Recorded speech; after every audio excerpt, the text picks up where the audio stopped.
Hello नमस्ते सबैजनामा तपाईहरुलाई मेरो च्यानलमा स्वागत छ। आउनु शेयर बजार सम्बन्धी कुराक्रम आज 10.14 अङ्कले बढेर नेप्सी पर सूचक 2041.70 मा गएर बसेको छ। 168 वटा कम्पनीमा वृद्धि भएको छ भने 68 वटा कम्पनी घटेको छ र 10 वटा कम्पनी स्थिर छ। कारोबारको कुरा गर्नुपर्दा 2 अर्ब 35 करोड 43 लाख बराबरको कारोबार भएको छ। टेक्निकल चार्टको कुरा गर्नुपर्दाखेरि आज नेप्सीमा सामान्य अङ्कले दोहोरो भनौँ अथवा सामान्य अङ्कले 10 पोइन्टले बढेको छ र यसरी हेर्दाखेरि मार्केट अब के होला भन्ने पनि सबैको जिज्ञासा हुनसक्छ र मेरो विचारमा अब हामीले मार्केटमा चाहिँ एउटा ट्रेन्ड लाइनहरू तानेर हेऱ्यौँ भने पनि सिम्पल यो लाइनबाट यसरी यहाँ हामीले यसरी राखेर तान्यौँ भने पनि अब मार्केटले यसरी एउटा ट्रायंगल चाहिँ बनाइराखेको छ र यस्तो ट्रायंगल बनाइराख्दाखेरि यो बीचको एरियामा चाहिँ खासै हामी ट्रेड गर्न चाहिँ रुचाइदैन जस्तो मलाई चाहिँ लाग्छ। हामीले पहिला पनि यसलाई तानेर हेर्यो भने यसरी यो एउटा ट्रायंगलमा छ र यो बीचमा चाहिँ अलिकति अनुभवी लगानीकर्ताले चाहिँ ट्रेडहरू गर्दैनन् जस्तो लाग्छ। यसरी यो लेभलबाट कि त यो लेभलबाट तलै आउन पर्यो, यहाँबाट तलै आउन पर्यो, नत्र भने यो लाइनलाई चाहिँ यसरी ब्रेक गरेर माथि जानु चाहिँ पर्छ जस्तो लाग्छ। र अब के होला भन्ने कुराको पनि म तपाईहरुसँग चर्चा गर्नेछु।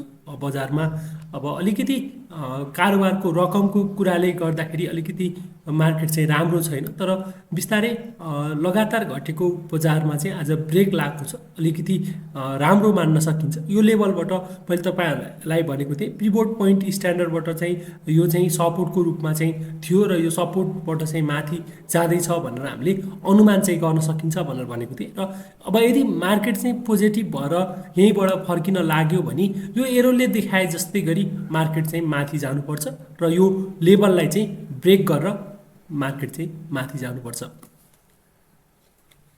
होइन मार्केट अब घट्ने चाहिँ हो भने अब यही अनुसार यो चाहिँ मार्केटले चाहिँ रियाक्ट गर्छ र फेरि तल चाहिँ आउन सक्छ भनेर चाहिँ हामीले अनुमान गर्न सकिन्छ। र यसरी मार्केट बढेर गयो भने यो 2120 को लेभललाई चाहिँ मार्केटले ब्रेकआउट गर्नुपर्ने हुन्छ र अब तलको सपोर्टको कुरा गर्नुपर्दाखेरि यो 2020 को लेभलतिर यो मार्केट चाहिँ सपोर्टको रूपमा चाहिँ रहेको छ र यदि यहाँसम्म आयो र फेरि यसलाई चाहिँ ब्रेक गरेर तल आउने जस्तो भयो भने मार्केटले करिब 1968 को लेभलतिर आउन सक्छ भनेर हामीले अनुमान चाहिँ गर्न सकिन्छ। र यसरी हेर्यो भने मार्केटमा अहिले आत्तिहाल्नु पर्ने चाहिँ छैन। यो लेभलबाट मार्केट बाहिर ननिस्किदा जेलसम्म एउटा वेटै गर्दा पनि खासै फरक पर्दैन। यो लेभललाई चाहिँ यहाँबाट ब्रेक गरेर माथि निक्ल्यो भने बल्ल हामी ट्रेड गर्दाखेरि राम्रो हुनसक्छ, अलिकति माहौल चाहिँ राम्रो आउन सक्छ भनेर चाहिँ तपाईहरुले चाहिँ बुझ्नुपर्ने हुन्छ। यदि मार्केटले यसलाई ब्रेक गर्यो भने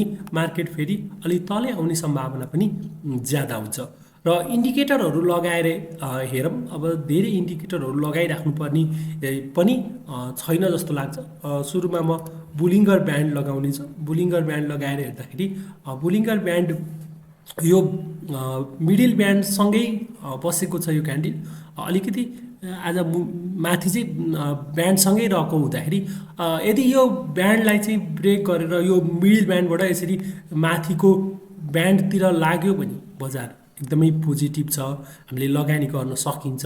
होइन बजार चाहिँ यहाँबाट चाहिँ तलैतिर आयो भने चाहिँ अब यो लाइनलाई चाहिँ ब्रेक गरिदियो भने अलिकति तल आउने चान्स चाहिँ ज्यादा छ। मार्केट चाहिँ अलि तल आउने चान्स चाहिँ ज्यादा हुन्छ। त्यस्तै हामी एमएसिडी लगाएर हेरौँ। एमएसिडी लगाएर हेर्दाखेरि आज एमएसिडीमा हिस्टोग्राममा पनि रेड क्यान्डल यहाँ बनेको छ। हिस्टोग्रामको क्यान्डल रेड बनेको छ र यहाँ सेल सिग्नल चाहिँ भ्यालिड भएको छ, जसले चाहिँ मार्केट चाहिँ तल जान्छ भनेर चाहिँ बुझ्नु पर्यो। र अब यदि मार्केट माथि चाहिँ जाने हो भने यहाँ चाहिँ अलिकति तल जस्तो गए जस्तो गरेर फल्स सेलिङ दिएर माथि चाहिँ जानु पर्यो भन्न खोजेको।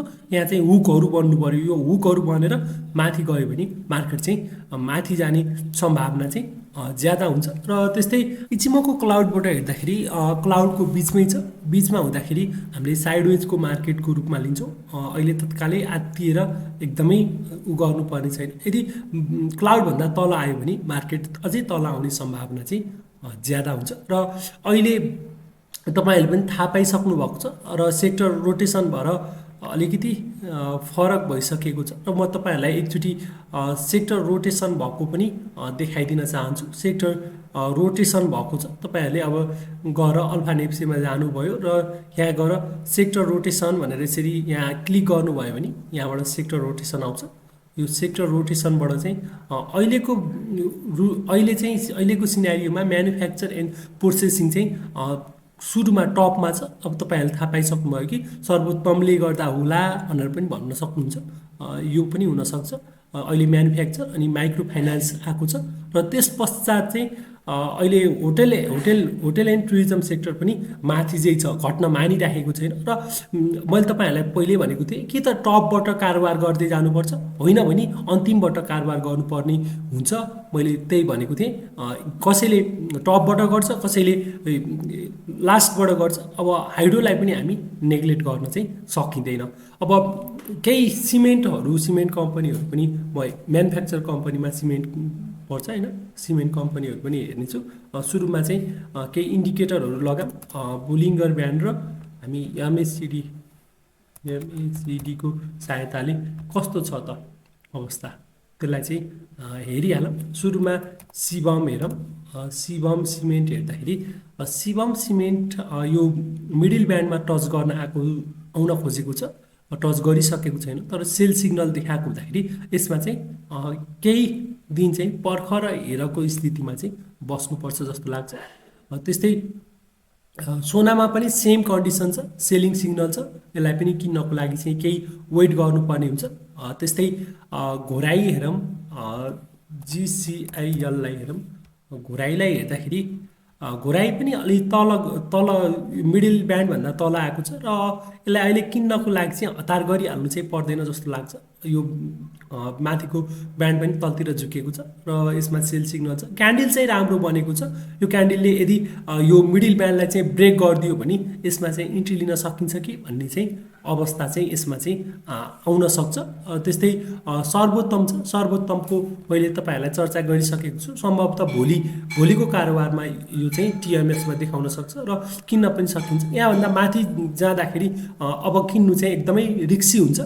यो चाहिँ अब तपाईँहरूले विचार गर्नुहोला। भोलि सर्किटकै लेभलमा कारोबार भएर तल आउन सक्ने सम्भावना ज्यादा छ। अब त्यस्तै केही अहिले चलेको चाहिँ हाइड्रो पावरहरूलाई चाहिँ हामी नेग्लेक्ट गर्नु चाहिँ सकिँदैन। एमबिजेसी हेरौँ। अब मध्य भोटेकोसीबाट जाउँ। अब मध्य भोटेकोसी पनि अब यो यदि मिडल ब्यान्डलाई चाहिँ ब्रेक गर्यो र माथि जाने जस्तो अवस्था भयो भने हामी यसमा चाहिँ इन्ट्री हुन सकिन्छ। यहाँबाट अहिले त सेल सिग्नल देखाए तापनि यसमा हाइड्रो पावरमा चाहिँ राम्रो हुनसक्छ। यसलाई पनि हेर्दै गर्नु होला। त्यस्तै ऊर्जा हेर्नु होला। ऊर्जा पनि अब सेम छ। अब यो मिडल ब्यान्डलाई चाहिँ ब्रेक गरेर माथि क्यान्डल बस्यो र यहाँ चाहिँ बाई सिग्नल आयो भने इन्ट्री गर्दाखेरि खासै फरक चाहिँ पर्दैन। हामी टप र अन्तिम र माथिको चाहिँ सुरुको चाहिँ हामी हेरिराखेका छौँ। त्यस्तै राधीलाई पनि हेर्नु होला। अब सस्ता कम्पनीहरू पनि महँगा कम्पनीहरू पनि हेर्नु होला। अब यो अलिकति तलै आउने सम्भावना ज्यादा हुन्छ। अब अहिले यसलाई चाहिँ लोवर ब्यान्ड मिडल ब्यान्डलाई चाहिँ ब्रेक नगर्दा जेलसम्म यसमा चाहिँ नजानु चाहिँ भनेर मैले भन्छु। एउटा लेभल हुन्छ, एउटा यसलाई मिडल ब्यान्डलाई चाहिँ ब्रेक गरेर माथि गयो भने त्यतिखेर चाहिँ मार्केट बढेर जाने सम्भावना चाहिँ ज्यादा हुन्छ। त्यतिखेर चाहिँ तपाईँहरूले किन्नु होला। त्यस्तै सिएचसिएल चिलिमे हाइड्रो पावर छ। चिलिमे हाइड्रो पावर पनि अहिले तलै छ। अब हाइड्रो पावरमा चाहिँ अब यो लास्टको अब सेक्टर रोटेसनबाट अन्तिममा भएको हुँदाखेरि अब पालो चाहिँ अब हाइड्रोमा चाहिँ आउँछ। अलिकति घट्दाखेरि चाहिँ हो किन्ने होइन। अब कसैले भन्छ बाई हाई सेल हाई भन्छ। तर म के भन्छु भन्दाखेरि अहिले तपाईँहरू चाहिँ अहिलेको स्थितिमा चाहिँ अलिकति मार्केट साइडवेजकै रूपमा छ। अहिले तत्कालै ठुल्ठुला लगानीकर्ताहरू नआएको हुँदा पनि अनि आफूलाई चाहिँ कुन कम्पनी छ भनेर चाहिँ आफूसँग भएको कम्पनीहरूलाई चाहिँ होल्डै गर्नुहोस्। जब यस्तै डोल्टीमा जस्तै अवस्था हुन्छ यस्तै गरी माथि ब्रेक हुन्छ र यसरी यहाँबाट गएकोलाई चाहिँ किन्न सकिन्छ। मैले तपाईँहरूलाई पहिल्यै भनेको छु मिडल ब्यान्डभन्दा माथि क्यान्डल राम्रो बन्यो भने त्यतिखेर चाहिँ किन्नुपर्छ। जस्तै यसरी यहाँ एकदम राम्रो क्यान्डलहरू बनेको छ, यी पोइन्टहरूमा किन्न सकिन्थ्यो। यसरी माथि जाने चान्स चाहिँ एकदमै ज्यादा हुन्छ। त्यो भएको कारणले गर्दाखेरि यस्ता कम्पनी हेर्नुहोस् जसले चाहिँ यहाँ चाहिँ बाई सिग्नल, अब यहाँ बाई सिग्नल होस्, यहाँ बाई सिग्नल होस्, यो म्याकडीले बाई सिग्नल दियोस् र माथि यो मिडल ब्यान्डभन्दा माथि चाहिँ क्यान्डल चाहिँ राम्रो क्यान्डल भनेको स्टकलाई हेर्नुभयो भने तपाईँहरूले चाहिँ राम्रोसँग चाहिँ राम्रो स्टकहरू चाहिँ छान्न सक्नुहुन्छ र हाइडोमा चाहिँ तपाईँहरूले इन्भेस्टमेन्ट नगर्नुहोला, ट्रेडै गर्नुहोला। जस्तै हामी यसलाई पनि हेरौँ, अब मोदी इनर्जी, यो मोदी इनर्जी अब यसमा चाहिँ अब भोलि ब्रेकआउट भयो भने अलिकति माथि जाने सम्भावना चाहिँ ज्यादा हुन्छ। अब यो अलिकति धेरै सेयर भएको कारणले गर्दाखेरि किन्नलाई चाहिँ विचार गर्नुहोला, आफ्नो विचार गरेर किन्नुहोला। युएमआरएल्सलाई हामी युएमआरएल्सलाई पनि हेरौँ, युएमआरएल्स पनि अब मिडल ब्यान्डभन्दा माथि गयो भने यो चाहिँ यो फेज चाहिँ के हुनसक्छ भन्दाखेरि एकुमुलेसन फेज भएको हुनसक्छ। जस्तै यो एउटा लेभलमा चाहिँ कसैले कलेक्ट गरेको हुनसक्छ, जब यहाँबाट बजार माथि जान खोज्छ त्यतिखेर चाहिँ एकदमै माथि जान सक्छ, अलिकति एउटा कमाउने अवसर पनि आउन सक्छ भन्ने चाहिँ मलाई लाग्छ। तपाईँहरूले मेरो भिडियो अन्तिमसम्म हेरिदिनु भएकोमा तपाईँहरूलाई धेरै धेरै धन्यवाद छ। र तपाईँहरू नयाँ हुनुहुन्छ भने हाम्रो च्यानलमा जोडिनको लागि हाम्रो च्यानललाई सब्सक्राइब गर्नुहोला र नेप्सी सम्बन्धी अपडेट पाउन सक्नुहुन्छ भन्दै यो भिडियोबाट बिदा हुन्छु। भिडियो अन्तिमसम्म हेर्नुभएकोमा तपाईँहरूलाई धेरै धेरै धन्यवाद।